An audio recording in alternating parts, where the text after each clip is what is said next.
Hello, and welcome to Tina Talks. This is episode 5 in a 5-part series on CMMC, the Cybersecurity Maturity Model Certification. That's right, folks. This is the last episode in this series. Previously, we discussed that CMMC requires people, processes, and documentation as well as technology, not just technology. It's not just an IT problem. So, what are we going to talk about this time? Well, how to prepare for CMMC without completely losing your mind, if you haven't already.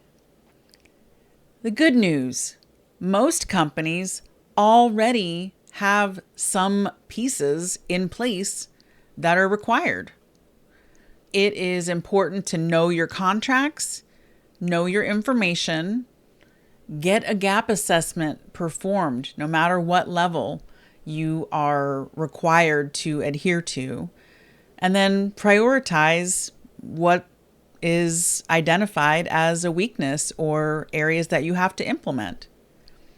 And this is a reminder that just because CMMC Phase 2 implementation is paused does not mean organizations should stop their efforts. CMMC is actually based on another standard called NIST 800-171. That standard was published in June of 2015. And the revision 3 of that standard was published in May 2024. It is not going away anytime soon. And it's a requirement in many contracts. CMMC is not going to dissipate. Cybersecurity is certainly relevant in this day and age. Now, what can you do to prepare without completely losing your mind? Well, I look at it this way. You're going to document what you do. You're going to say what you do.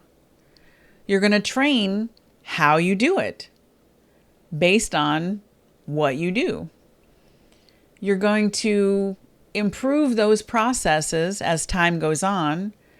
As you assess, you're going to assess the documentation, your training, and your improvement efforts as a whole. Please note that preparation is much easier than emergency compliance. That doesn't get anybody anywhere other than out of their mind. Now, how to prepare for CMMC without losing your wallet. Here are the main areas that drive cost. Organization. You need to organize your data files. You need to have an understanding of what kind of data is in what kind of file. We spoke previously about potentially having colored folders, some of which indicate that it's federal contract information and some of which might indicate that it's controlled unclassified information. Even if you just have the one type, but you document that you color code them as these are the blue files, then that's going to show that you've put effort into being organized and that your data files are organized. Existing maturity. Let's face it, some companies and organizations already have had to deal with cybersecurity in one shape or form. And therefore, they already have some existing processes in place that could be fairly mature. So, less mature systems have further to go. What drives cost? Documentation. You didn't document what you're doing. Then how do you know if your processes are successful? How do you know what to improve if you don't have your processes documented in the first place? And certainly major technology gaps. If you're from a starting place where you don't have antivirus software included in your systems, you probably have a long way to go to get to even a level 1. And that can cost a significant amount of money over a short period of time, if, again, especially if you're rushing to implement and get compliant. Being unorganized costs you time and money. So don't do that. Again, how can you prepare? Discuss common mistakes amongst your organization. Discuss them with your cohorts, with other people, other subcontractors that might be working with a particular prime. Don't wait too long. I think a lot of companies look at the pause in phase 2 implementation and go, whew, all right, we can stop all of our efforts now. I don't think that's a great idea, because then you're just going to be sitting there in 90 days when potentially the recommendations are out and they say, oh, this was a good idea. What are you doing then? You're that much further down the road and you still haven't put some of the things in place that you could do. Don't buy software before understanding what the requirements are, and especially what is that software doing? How is that software benefiting you and your company? I think a lot of software companies might be taking advantage of smaller subcontractors and their lack of understanding about what's needed, and trying to sell them something that maybe you're already getting for free. For example, a major documentation system. Well, if you're using something like SharePoint or Microsoft tools of that nature, you effectively already have a documentation system in place. It's just about how you use it and making sure you document how you use it properly. Also, don't treat CMMC like just an IT project. It's not just IT.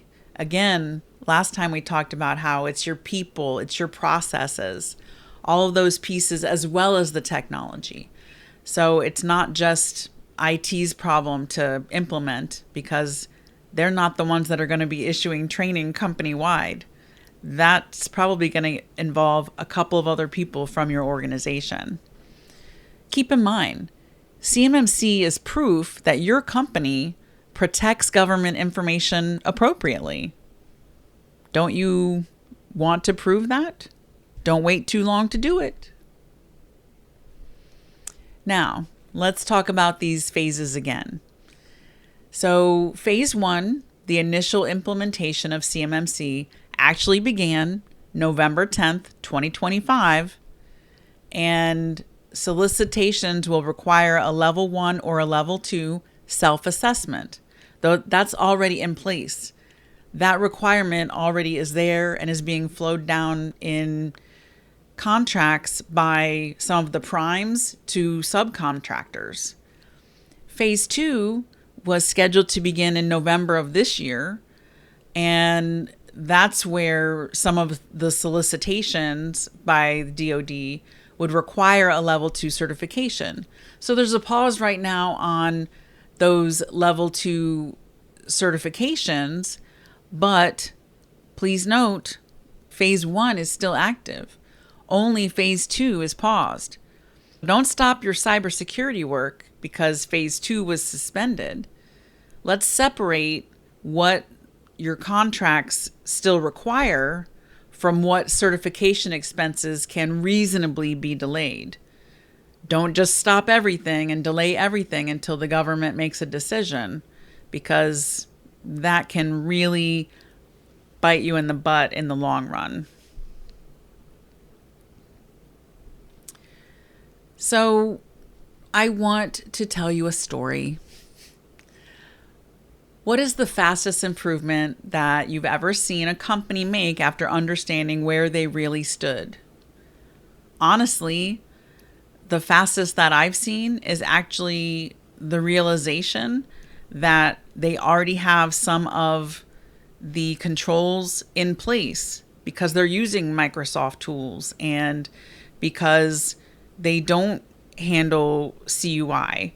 So the requirements are actually much less on those companies, and they really thought they had this far to go, but really they were already here. So now it's just this far. And that was something that seemed more manageable. And I feel like that gave great positive reinforcement that they could actually make it to the compliance deadline, if you will, to the compliance finish line. Some of the myths I want to remind you about while you're preparing for CMMC without losing your mind. These are myths. We're too small. We only make parts. We never touch classified information. Just note that cybersecurity is the responsibility of anyone involved in doing business with the federal government, no matter what size you are and what product or service you might be supplying. Regarding classified information, there's no reference to classified information within CMMC. CMMC references controlled unclassified information as well as just federal contract information.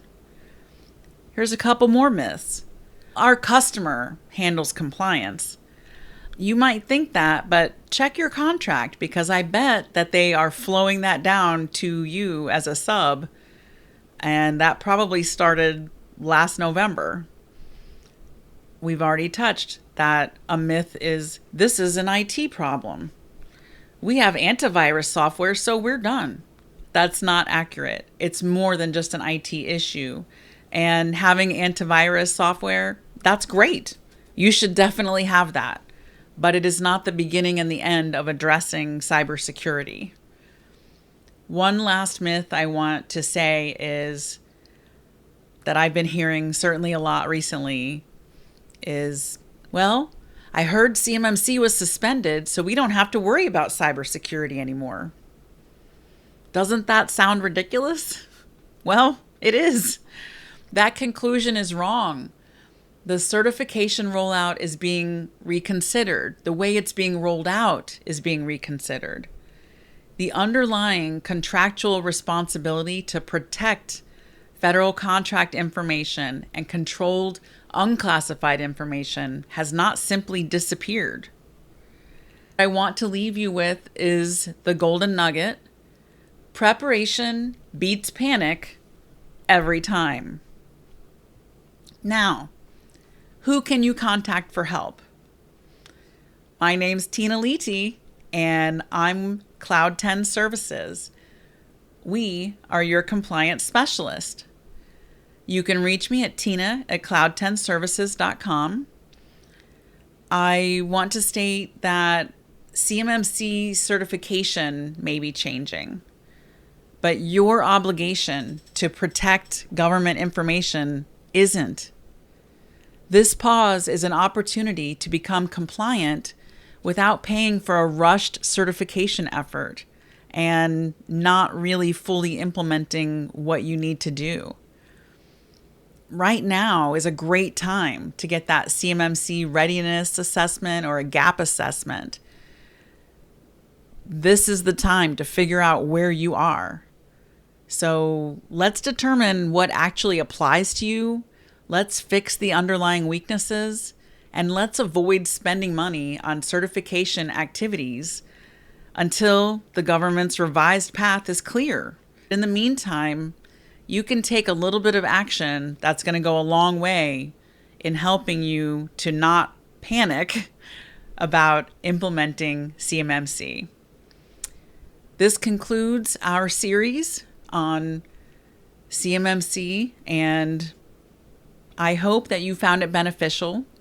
If you did, please like or subscribe to our channel and like this video, and go back and check out the first 4 in the series. I hope that they're just as beneficial, and I hope that you have a great rest of your day. Thank you. Bye.